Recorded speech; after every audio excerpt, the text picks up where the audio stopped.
Assalamualaikum warahmatullahi wabarakatuh. Saya Mimi Farwiza akan menjelaskan tentang judul Mengenal Berbagai Media Pembelajaran dengan mata kuliah Media Pembelajaran. Kami dari kelompok 3. Jadi, kami akan menjelaskan tentang jenis-jenis daripada media belajar. Nah, satu yaitu media visual. Jadi, media visual itu sendiri yaitu suatu alat atau sumber belajar yang di dalamnya berisikan pesan atau informasi, khususnya materi pelajaran, yang disajikan secara menarik dan kreatif dan diterapkan dengan menggunakan indera penglihatan. Jadi, visual ini yang dapat dilihat oleh mata. Dan media visual ini digunakan untuk umum. Lebih tepatnya, media ini tidak dapat digunakan oleh para tunanetra atau yang buta. Jadi, macam-macam daripada media visual, yaitu satu, gambar atau foto. Nah, jadi gambar adalah salah satu contoh daripada media visual. Jadi, fungsi media gambar adalah mempermudah pendidik dan peserta dalam proses belajar mengajar dan juga agar tercapainya tujuan belajar, karena lebih memudahkan karena siswa maupun pendidik bisa langsung melihatnya.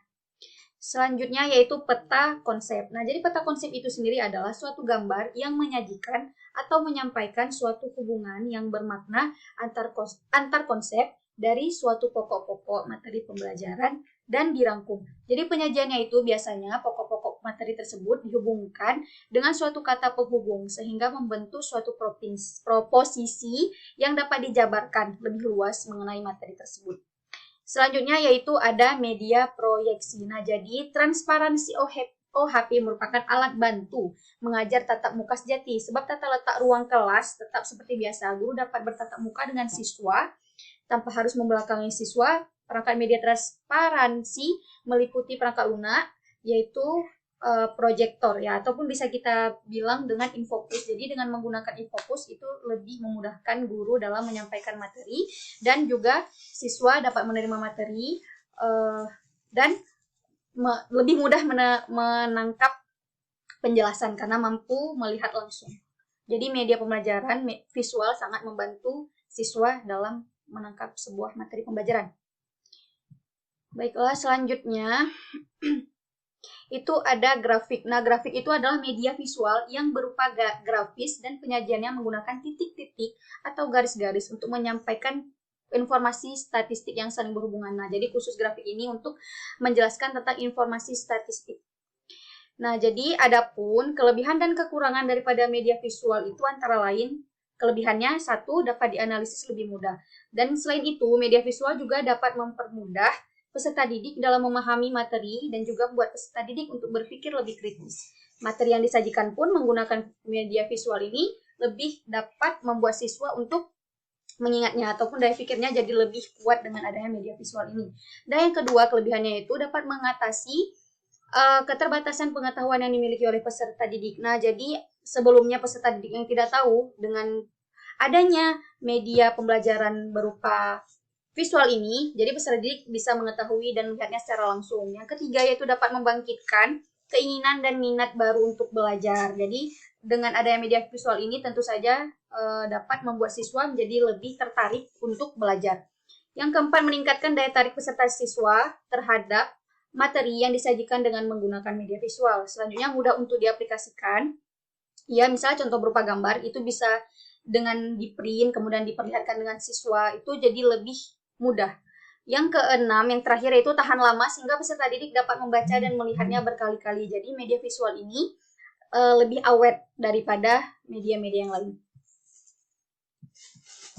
Selanjutnya yaitu saya Firda Ananda akan melanjutkan pembahasan dari Mimi Farwiza, yaitu kekurangan. Yang pertama ada kurang praktis dalam penggunaan hanya berupa gambar dan tulisan saja sehingga media ini tidak dapat diterapkan untuk peserta didik yang berkebutuhan khusus. Salah satunya adalah tunanetra. Media ini tidak dilengkapi dengan suara jadi kurang menarik. Yang ketiga, biaya produk cukup mahal karena sebelum menggunakan media ini harus mencetak dan membuat kemudian mengirimkannya sebelum dapat dinikmati oleh masyarakat. Yang kedua, media audio. Media audio adalah media dengan jenis media pembelajaran atau sumber belajar yang berisi pesan atau materi pelajaran yang disajikan saja menarik dan kreatif dan diterapkan dengan menggunakan indera pendengaran saja. Kemudian ada macam-macam media audio. Yang pertama ada laboratorium bahasa, yaitu yang berfungsi untuk menunjang proses pembelajaran dan penerapannya menggunakan indera penglihatan. Yang kedua ada radio. Radio adalah media visual yang berupa benda atau alat yang dapat dipergunakan untuk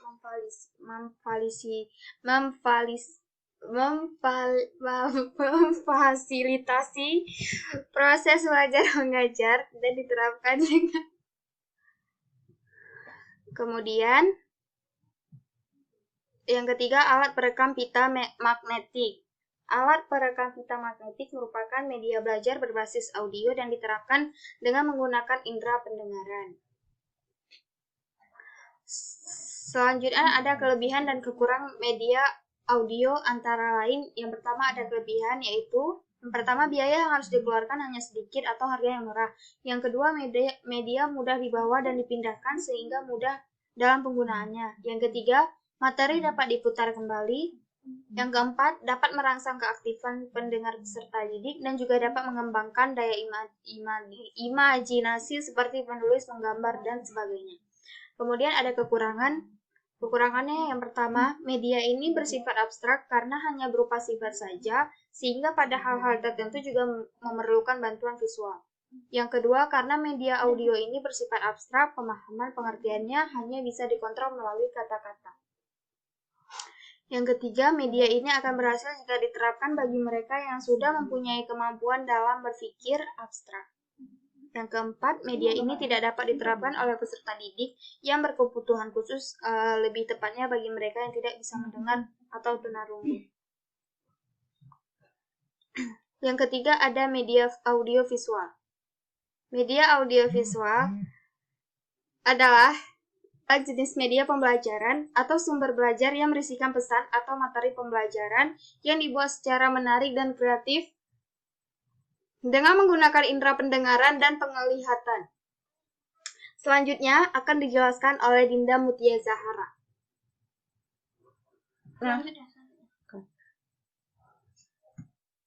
Selanjutnya saya akan menjelaskan.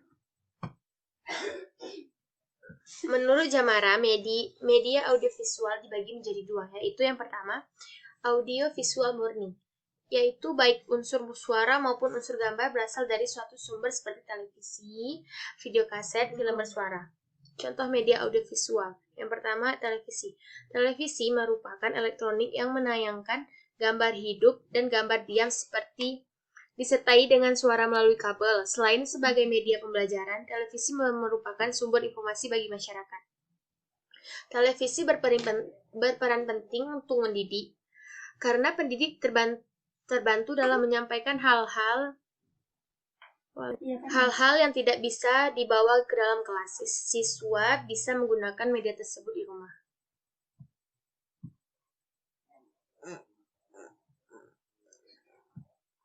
Selanjutnya, video kaset.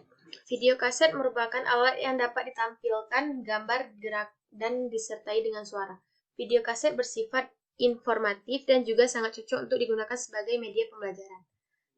Selanjutnya, film bersuara. Film merupakan media audiovisual yang amat besar kegunaannya dalam proses belajar mengajar. Karena film dapat memenuhi kebutuhan siswa yang berhubungan dengan materi yang dipelajari. Yang kedua, audio visual tidak murni, yaitu unsur suara dan unsur gambarnya berasal dari sumber yang berbeda seperti film bingkai suara. Contohnya, film bingkai suara atau sound slide merupakan gabungan dari slide atau gambar dengan tape audio atau suara. Sound slide berupa PowerPoint, Adobe Flash, Adobe Premiere, dan Windows Movie Maker. Assalamualaikum warahmatullahi wabarakatuh. Saya Anggia Maulidar akan melanjut penjelasan dari teman saya, yaitu saya akan menjelaskan kelebihan media audiovisual. 1. Pemakaian tidak terikat waktu. 2. Sangat praktis dan menarik. Harganya relatif tidak mahal karena tidak bisa digunakan berkali-kali. 4.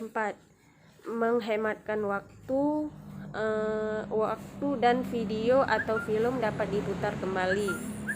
Kekurangan media audiovisual. Jika memutarkan film terlalu cepat, siswa tidak dapat mengikuti. 2. Untuk media film bingkai suara harus memerlukan ruangan yang gelap. 3. Untuk media televisi tidak bisa kemana-mana karena cenderung di tempat tertentu.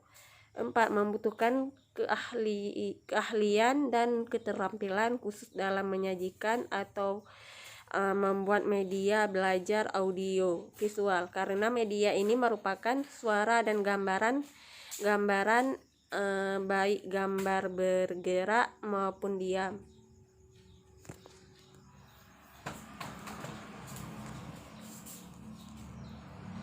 Sekian penjelasan dari saya.